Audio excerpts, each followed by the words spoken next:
Everyone wants the trophy. Nobody wants the thousands of invisible hours that create it. Everyone wants the applause. Nobody wants the lonely mornings when no one is watching. Everyone wants to become exceptional. Very few are willing to become obsessed with the work.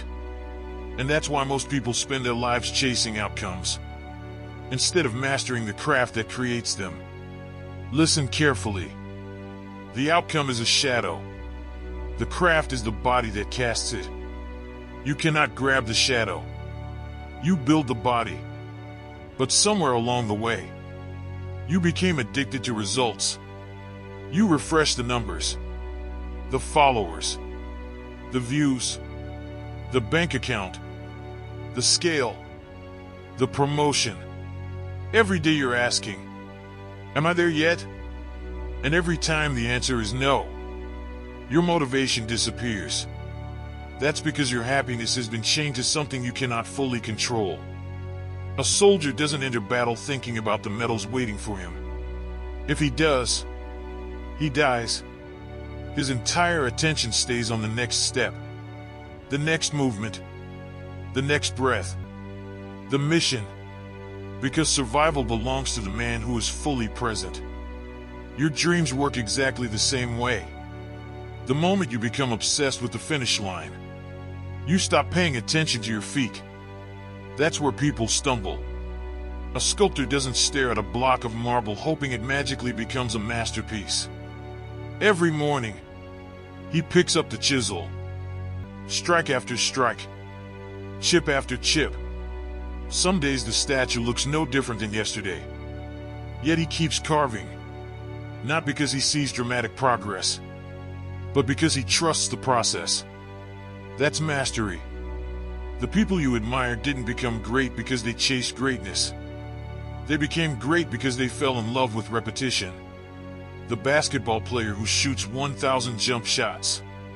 The writer who fills page after page nobody will ever read. The businessman making his 100th cold call. The musician practicing the same note until perfection becomes automatic. The world celebrates the performance. But greatness was built during practice. In silence. Imagine a blacksmith standing beside a furnace. Every strike of the hammer looks repetitive, meaningless, boring. But after enough strikes, a sword begins to appear. The hammer never asks, "Is it finished yet?" It simply keeps striking. That's how your habits should look. Stop asking whether you're close. Ask whether you're working. Because progress hides itself, like roots beneath the ground. When you plant a tree, nothing happens for weeks, sometimes months. You begin questioning everything. Did I water it enough? Did I plant it correctly? Is anything happening? Then one morning, a tiny green shoot breaks through the soil. People call it sudden growth. But the roots were working the entire time. Your life is roots too. Every disciplined morning, every workout, every hour spent learning, every uncomfortable conversation, every failed attempt, they're all happening underground. Just because nobody sees growth doesn't mean growth isn't happening. A lion cub doesn't become king after one hunt. He misses. He falls. He gets kicked away. He learns. Again. Again. Again. Eventually, the hunt becomes instinct. Confidence wasn't given. It was earned through repetition. That's the secret. Confidence isn't built by dreaming about success. It's built by practicing your craft until doubt has nowhere left to live. Stop asking, "What if I fail?" Instead ask, "Did I become better today?" One question creates anxiety. The other creates progress. The storm doesn't care about your goals. It only reveals what you've been practicing. If you've built discipline, you'll stand. If you've built excuses, you'll break. Pressure never creates character. It reveals it. And character is built inside the craft. not inside the reward. The farmer understands something our generation keeps forgetting. He doesn't dig up the seeds every morning to check if they're growing. He waters them, protects them, trusts them, patiently, because he knows that obsession with immediate results kills long-term harvests. Yet that's exactly what most people do with their dreams. They quit after 2 weeks. They abandon the business after 10 failed sales. They stop going to the gym because the mirror hasn't changed. They leave the path just before the breakthrough. Fire doesn't become an inferno in 1 second.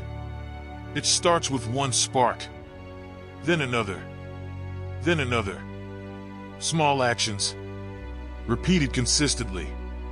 Eventually, the fire becomes impossible to ignore. That's how legacies are built. Not through giant moments. Through ordinary days repeated extraordinarily well. There will be mornings when the work feels invisible. Days when nobody notices. Months when it seems like you're moving nowhere. Good. Keep working. The mountain doesn't care whether you're tired. The climb still has to happen.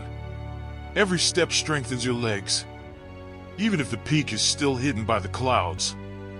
One day, people will ask how you became so successful. They'll point to the trophy, the title, the money, the recognition. But you'll know the truth. It wasn't the outcome that changed your life. It was the person you became while chasing the craft. Because trophies collect dust. Records get broken. Money comes and goes. But mastery stays with you forever. So stop staring at the scoreboard. Stop refreshing the numbers. Stop measuring your worth by results that haven't arrived yet. Measure yourself by something nobody can take away. Did you show up today? Did you improve? Did you honor your craft? Because if you win those battles, the outcomes eventually surrender on their own. And when they do, you won't need validation anymore. You'll already have something far greater. The identity of someone who became unstoppable, simply because they refused to stop working. If this message lit a fire in you, then it's time to act. Drop this in the comments right now. I focus on the craft and not the outcome, so that I know you stayed all the way till the end. And you will become the kind of person who earns success instead of chasing it.